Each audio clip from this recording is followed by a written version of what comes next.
which single player do you think benefits the most from just a target share or whatever type of perspective? Who would really spike in that situation? Maybe this is not a fair answer, but I'm going with George Kittle. Mm-hmm. And it seems like, well, that's obvious because he's the engine of the passing game anyway. Is he? Because in the Super Bowl, he got 4 catches for like 30 yards. And it just seemed to me that down the stretch, Kyle Shanahan fell in love with calling plays for Deebo Samuel. End arounds. He would put him in the backfield and use him as a running back. All kind of targets. And I think that Shanahan, first of all, loves Deebo, wants to prove that he's right from getting Deebo, but wants to just express his creativity and felt there were more ways to use Deebo than Kittle, which is probably true. But Kittle's a better player than Deebo. Kyle can't forget about Kittle, and I think he did a little bit in a key moment last year, and this will force Kyle Shanahan to rediscover George Kittle and give him the 11 to 12, 13 targets a game that he really deserves. He shouldn't be getting less than that if you're going to be throwing the ball. Absolutely. Did he ever, provide an answer? Is people going after Shanahan for why he was so misused in the Super Bowl, or is that just kind of water under the bridge and we all just kind of let him off the hook and hope for better next year? Shanahan hasn't really talked to the media much since then. I mean, during the season, he talks to the media like every day. Since then, it's been combine draft where you talk to him about mostly other stuff. And really, locally and nationally, it seems like Jimmy Garoppolo gets most of the blame for the fourth quarter, which isn't really fair because although he couldn't have been much worse than he was, 3 for 11 with a pick, he didn't necessarily need to be in that situation. Kyle Shanahan could have been running the ball and winning. Yeah. So I think actually Shanahan probably has gotten off the hook a little bit, hasn't really answered those questions. When people ask him, hey, Kyle, why didn't you run more? He'll just say, well, the passes should have worked. The guys were open, which is implying Jimmy Garoppolo either didn't make the throw or see the opening. That's his way of throwing a player under the bus by implication. Anyway. Right. Brutal there. But okay, so let's say there's so much about Kittle I want to address here. Let's get into the contract issues because then, if that's going to be an issue, these next questions won't matter. But how big of an issue do you expect that to be? The rumors are he wanted to blow the lid off was the exact quote I read, and that they were pretty far apart in discussions. Like, is there any type of worry about a holdout or anything like that?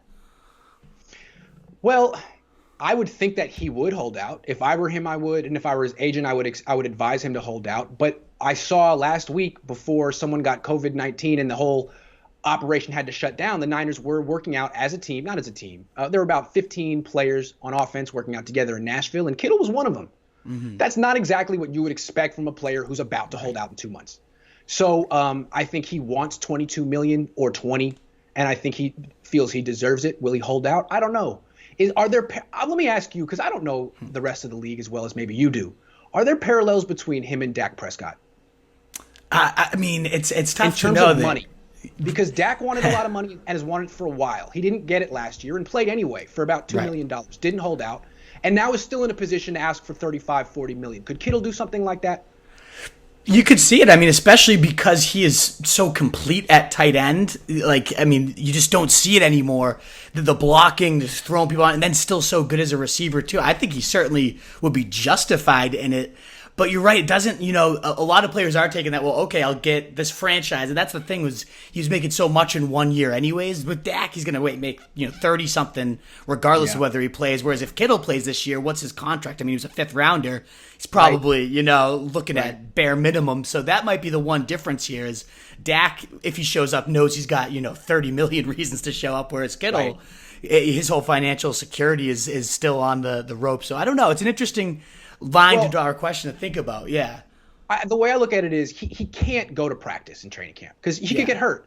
Right. He could get hurt by an undrafted player who's practicing very hard, trying to make the team, doing a little too much, playing out of control, gets hurt, gets rolled up on. It almost happened to Nick Bosa last year. Remember?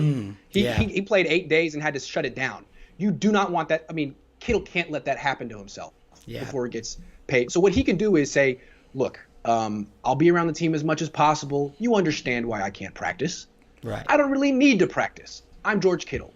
I'm not going to play in the preseason, and I really would like you to give me a new contract. But if you don't, I will be there for week 1, and I will give you another season. That seems to be kind of his personality. And then he would be like, and then you really, really better take care of me in 2021 and not franchise tag me. Maybe they could do some type of compromise like that, but it's still risky because you can get hurt in a game. Absolutely. So let's assume he is on the field then, and I love you said 12 to 13 targets. I'm just picturing Kittle getting the work he deserves. My God, like what type of numbers he could put up with that.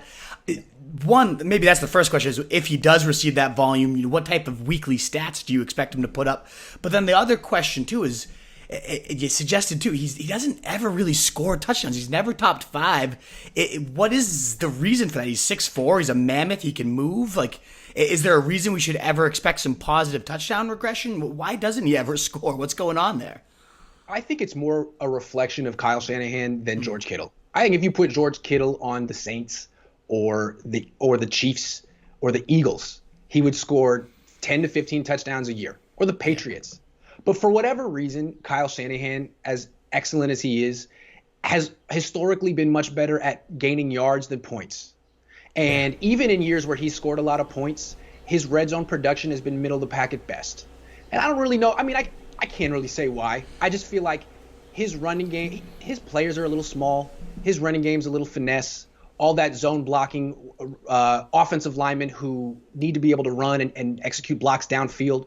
When you get to the 5-yard line, that's not really helping you. But that doesn't really explain why Kittle can't get more targets in the end zone. I just feel like Kyle Shanahan expresses his creativity further away from the goal line. And when he gets in close, you can go back to his history in Atlanta. I mean, I don't think Julio Jones was scoring a bunch of touchdowns those years. Mm-hmm. He was almost more like a decoy. And maybe Shanahan uses Kittle that way. And maybe Shanahan's philosophy is, look, everyone knows I'm trying to get the ball to Kittle. It's a very, very confined space. There's no room to get him the ball. But what I can do is use him as a decoy and maybe create some space for Kendrick Bourne. That seems to be basically Kyle Shanahan's MO. He likes to use Kendrick Bourne down there. That's his secret weapon in the end zone, in the red zone. Interesting. Yeah. What is your final projection, would you say? If we get 16 of Kittle, he doesn't hold out, all goes well, what do you think he does this year?